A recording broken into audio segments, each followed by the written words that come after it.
sebagian besar masyarakat suka nganggap hipertensi, wah saya turunan bapak saya gitu.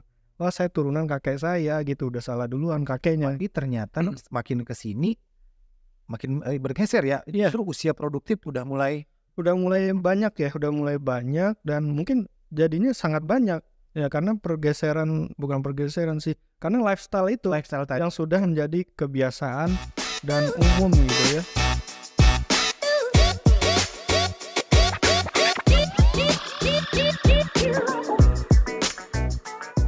Salam jumpa kembali Sobat Sentra. Kali ini kita jumpa lagi di Sentra Stage.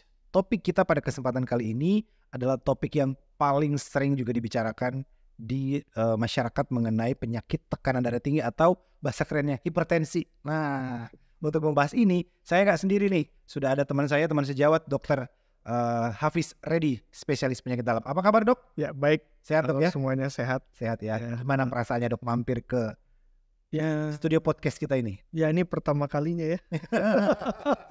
Ini pertama kalinya, tapi ya alhamdulillah cukup nyaman ya. Nyaman dok? Ya awalnya cukup nyaman Ya, ya. anggaplah seperti rumah sendiri. Oke.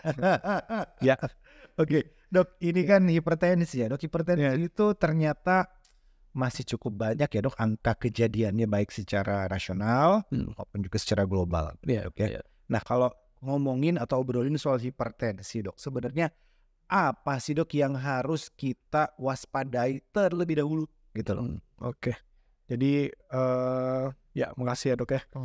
Jadi membicarakan tekanan darah tinggi atau hipertensi yang jelas memang suatu penyakit kronis gitu ya. Ya butuh waktu bertahun-tahun gitu buat jadi satu penyakitnya ya. Nah itu yang paling penting memang ngomongin penyebabnya, karena kalau kita tahu penyebab biasanya kita bisa cegah ya gitu.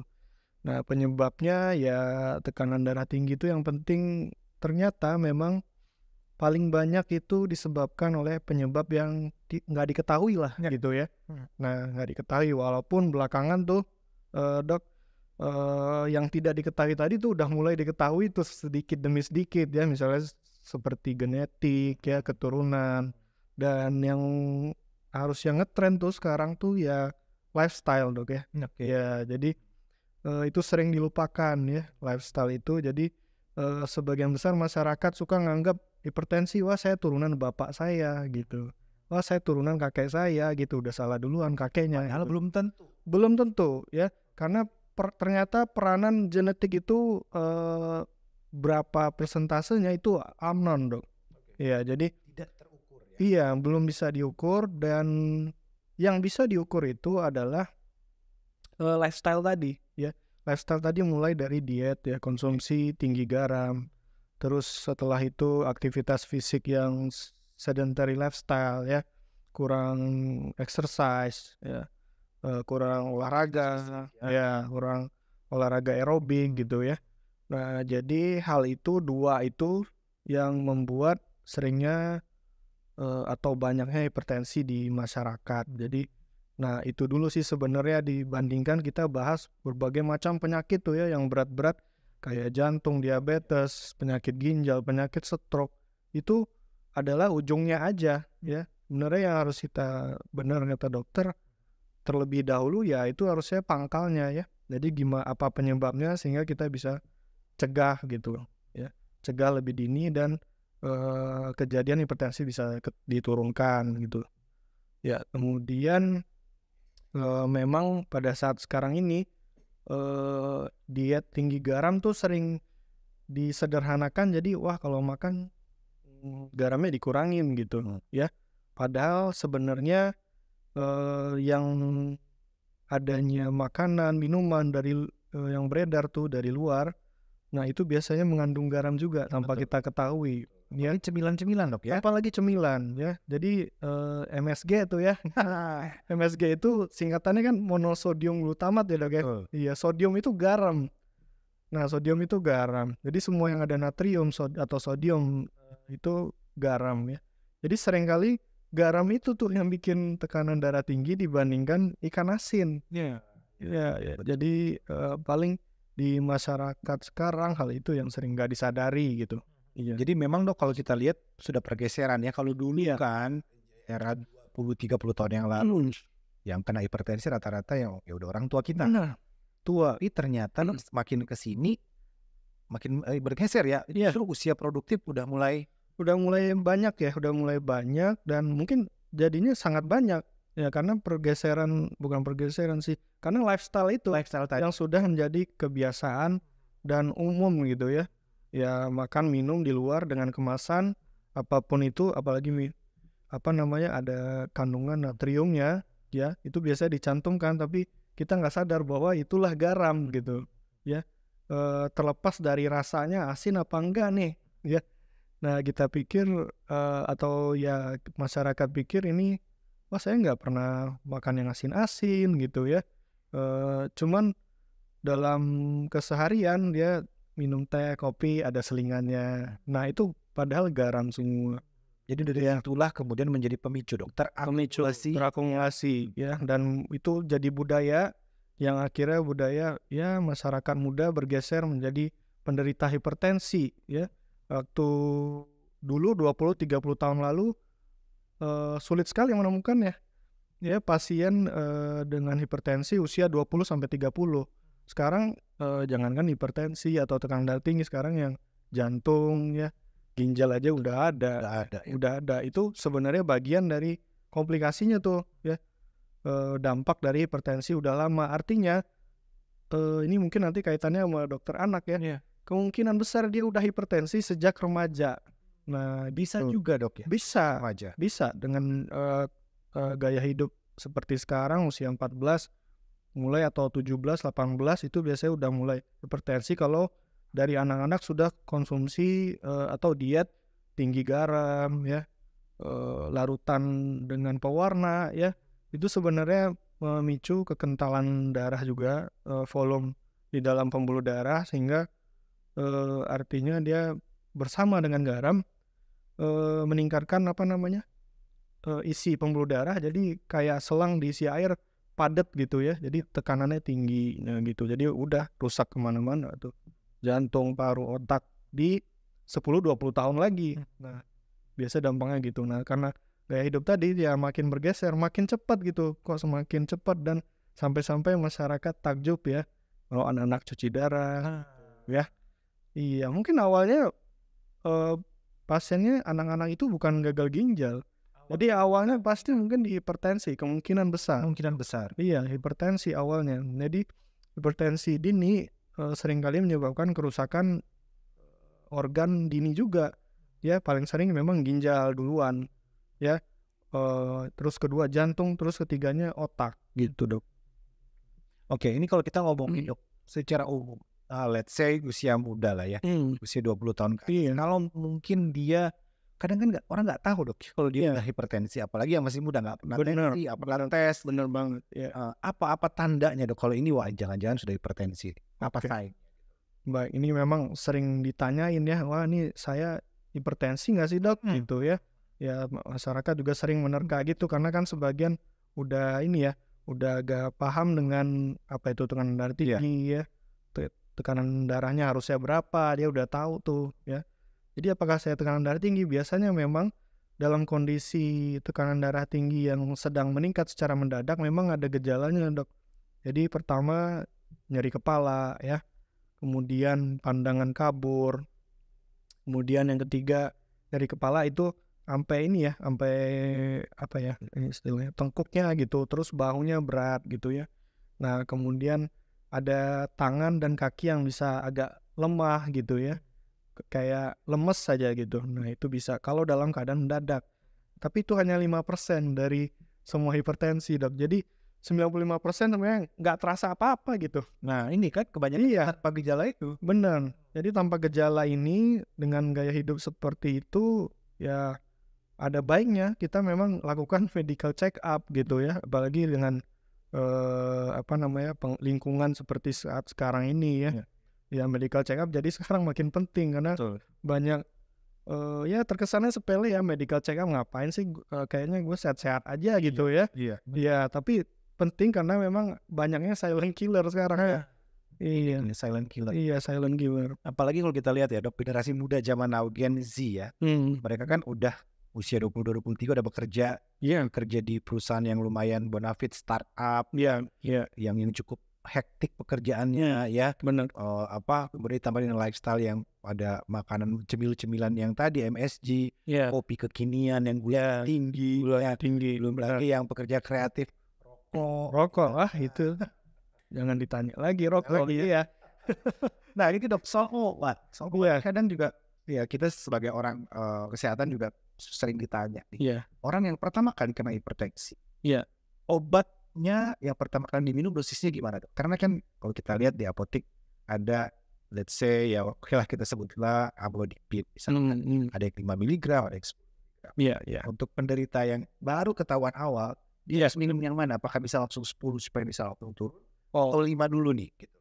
ini yang pertama ya, Yang Dok, ya. Yang pertama. Jadi ada prinsip juga di tata laksana atau pengobatan dengan darah tinggi atau hipertensi itu kita start slow, go slow ya. Biasanya begitu. Masih menganut seperti itu kecuali yang akut tadi ya, Dok ya. Yang akut itu yang tiba-tiba yang memunculkan gejala seperti yang tadi ya. Pandangan kabur, di kepala, tiba ekstremitas lemas ya, atau mungkin muntah hebat ya, walaupun jarang ya. Nah itu kalau tidak ada gejala itu artinya dia kronis, jadi perlahan-lahan tuh tekanan darahnya naik. Jadi kita emang start slow go slow, jadi pilih paling rendah dulu ya. Boleh amlodipine. Itu kalau penderita pertama tanpa ada penyakit jantung ya, penyakit stroke, penyakit ginjal, kita masih bebas memilih ya. Memang amlodipine bisa jadi pilihan ya, atau ACE inhibitor tuh ya, misalnya captopril, ramipril, atau lisinopril itu masih boleh, masih aman. Dan amlodipine sendiri juga masih umum digunakan oleh para dokter ya. Itu nggak apa-apa, nggak masalah. Atau mau yang ACE inhibitor diganti sama angiotensin receptor blocker, itu kandesartan, valsartan ya, Dok ya.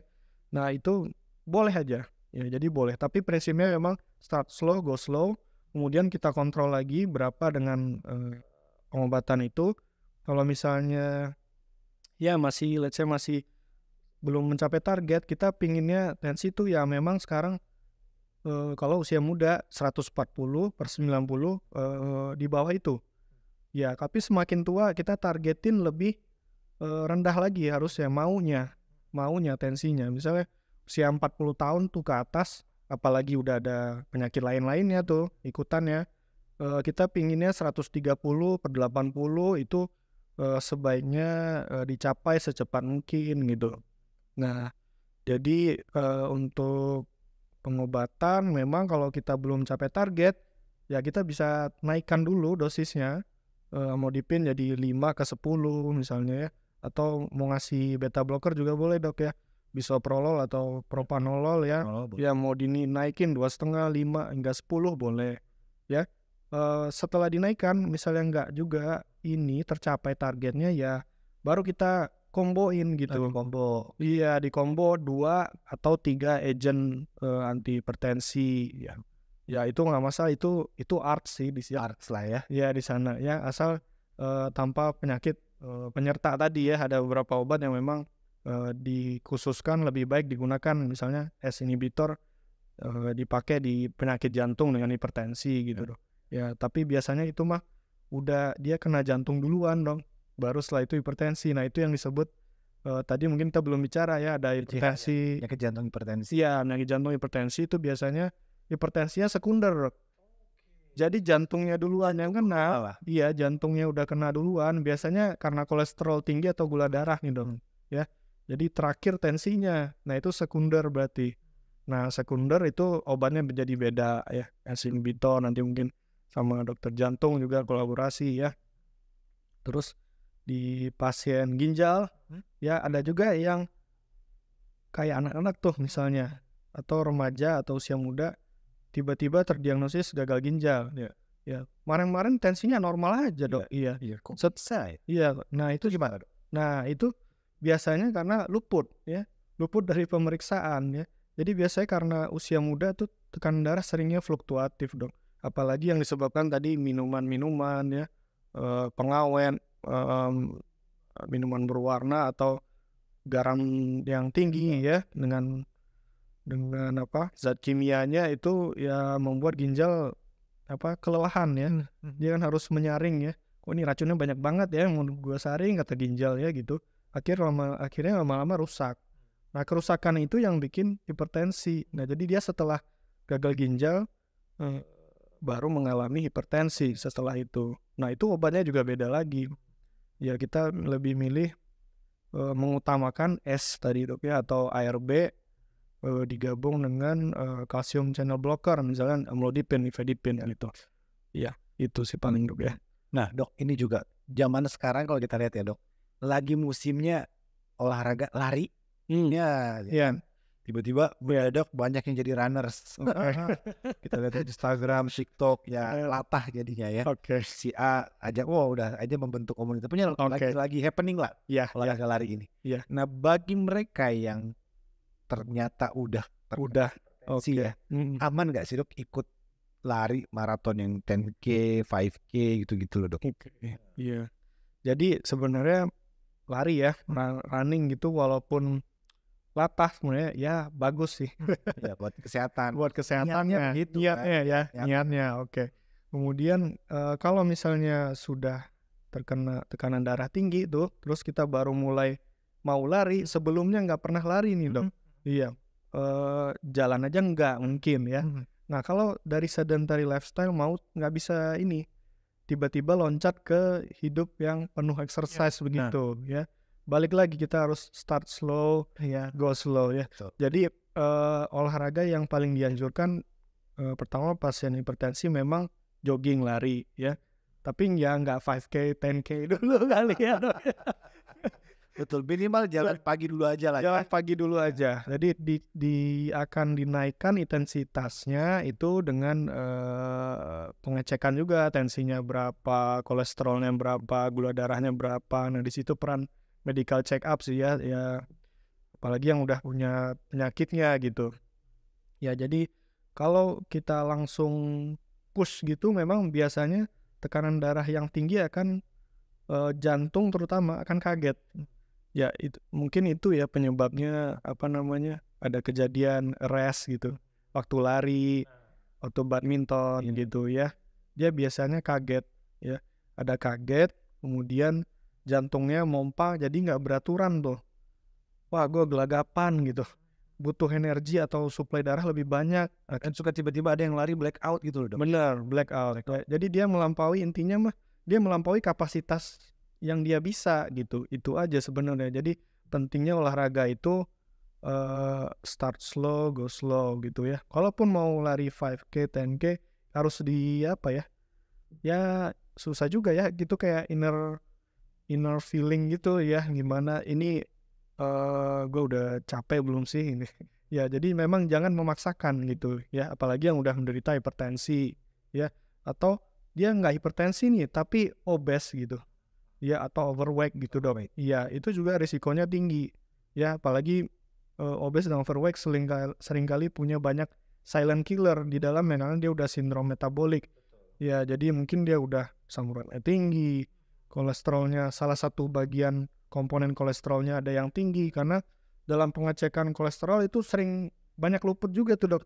Ya, ada yang very low density lipid ya, itu sering nggak diperiksa, yang lainnya normal tapi di sana jelek. Itu sangat berbahaya sebenarnya ya. Jadi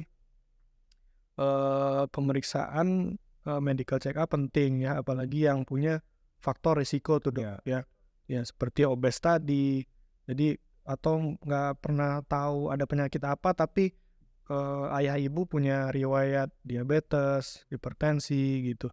Nah, itu sebaliknya medical check up, dan nggak terlalu mempush olahraganya. Olahraga penting tiap hari, tapi jangan dipaksakan. Udah.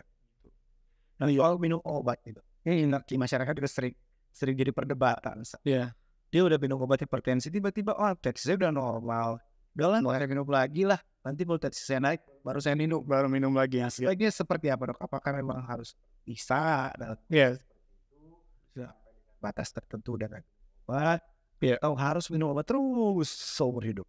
Iya, baik dok. Jadi prinsipnya sebenarnya regulasinya minum obat terus dok, seumur hidup ya. Hanya saja apa obatnya dan dosis yang berapa itu tergantung kontrolnya. tekanan darah kita dapat berapa gitu ya tiap pemeriksaan gitu. Meskipun sudah normal ya. Meskipun sudah normal, karena seringkali ketika lepas obat gitu, oke dia normal 1, 2 minggu, 3 minggu gitu ya. Kemudian ketika balik tinggi lagi, jadi ada semacam istilahnya resistensi gitu dok ya. Jadi obat yang biasa diminum seringkali nggak punya efek sebaik waktu diminum dulu ya. Waktu dia kembali rebound atau tinggi. Dan seringkali ketika kita lepas obat itu ada fenomena rebound itu dok. Jadi tensi yang normal tadi kita lepas obatnya malah melonjak. Ya, melonjak bisa lebih tinggi daripada yang sebelum-sebelumnya gitu. Waktu kita lepas obat. Nah, kita menghindari risiko itu. Jadi kita minum obat terus walaupun tensinya normal, tapi dengan catatan ya memang kita cek tekanan darahnya berkala. Ya memang ada di beberapa kasus dok, ya tekanan darahnya bakal ada yang drop gitu ya. Ya itu balik lagi karena banyak faktor sih dok ya yang membuat tensi itu kembali normal. Itu misalnya udah ada gangguan ginjal dok, gangguan ginjal parah, atau sudah ada gangguan jantung tuh biasanya, atau gangguan pembuluh darah di sekitar otak dok. Nah ketika itu udah terjadi biasanya tensi pasiennya tuh cenderung malah ngedrop dok. Nah itu ya setelah ada komplikasi tuh biasanya dok ya. Ya gitu, kecuali yang udah gagal ginjal kronis yang udah cuci darah, biasanya tensinya nggak akan turun-turun ya. Makanya harus minum terus dan cuci darah terus ya, khusus menderita gagal ginjal kronis gitu dok. Oke dok. Satu lagi dok, ini ada yang sering bilang gini, wah pertolongan pertama kalau nggak ada obat pada saat mungkin tensinya lagi naik, bawang putih ya dok. Disuruh makan bawang. Efek bawang putih apakah memang sama seperti obat anti hipertensi ini? Baik. Ya jadi dulu berangkat dari mitos tuh ya dok ya, bawang putih. Tapi ternyata ada bukan iseng ya, memang diteliti di luar bawang putih ternyata memang benar dok. Memang menurunkan tekanan darah pada pasien sekitar 10-15%. Tapi memang diminum dikonsumsi dalam jangka panjang. Ya jadi kalau memang kita mau menurunkan itu ya tekanan darah secara cepat ya pakai obat ya.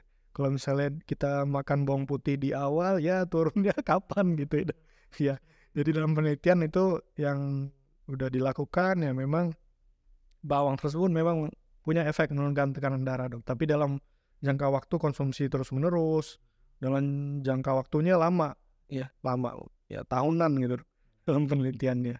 Ya, tapi karena bawang putih, jadi sebenarnya it's okay aja ya kalau mau dikonsumsi juga ya, tapi dibantu juga dengan obat-obatan gitu dok. Mungkin terakhir dok, Oke. mungkin pesan ke Sobat Sentra nih, untuk memaintain yang sudah hipertensi tetap terjaga, semuanya terkontrol, tekanan darahnya maupun yang masih belum hipertensi nih, apa pesan terapis ke Sobat Sentra? Oke dokter Elmi.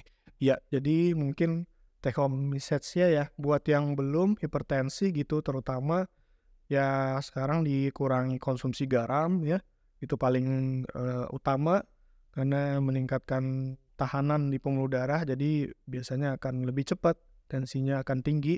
Kemudian olahraga teratur, tidak perlu olahraga berat keras tapi teratur, 30 menit boleh tiap hari ya. Olahraganya sifatnya aerobik ya, boleh tenis, renang, badminton, sepak bola, atau jogging, sepeda ya, itu boleh.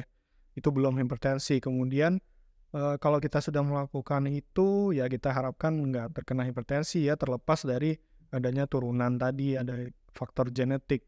Dan kalau misalnya sudah hipertensi ya memang kepatuhan minum obat penting ya. Kepatuhan minum obat penting karena di sana olahraga dan diet rendah garam juga dikerjakan, juga kita laksanakan, kita lakukan, cuman kepatuhan obat penting karena seringkali kalau sudah terlanjur hipertensi dok, walaupun olahraga gitu, diet rendah garam, tensinya masih akan terus nanjak gitu, ada periode nanjaknya. Jadi minum obat kalau misalnya sudah divonis dikasih obat itu sebaiknya diminum rutin gitu. Ya paling itu pesannya buat di rumah. Dan ini apa yang sudah disampaikan dan kita bahas pada kesempatan kali ini bermanfaat untuk Sobat Sentra. Ya, sekali lagi untuk yang sudah terkena hipertensi, obat harus diminum rutin. Ya, jangan diselang-seling. Ya, atau jangan udah tekanan tinggi baru minum. Ya, Udah nggak minum sama sekali, itu bahaya. baik. Tidak terasa kita sudah harus sampai di sini dulu, Dok. Ya. Oke, Dokter Helmi. Di kesempatan yang lain ya. Sekali lagi terima kasih sekali lagi Dokter Hafiz. Terima kasih.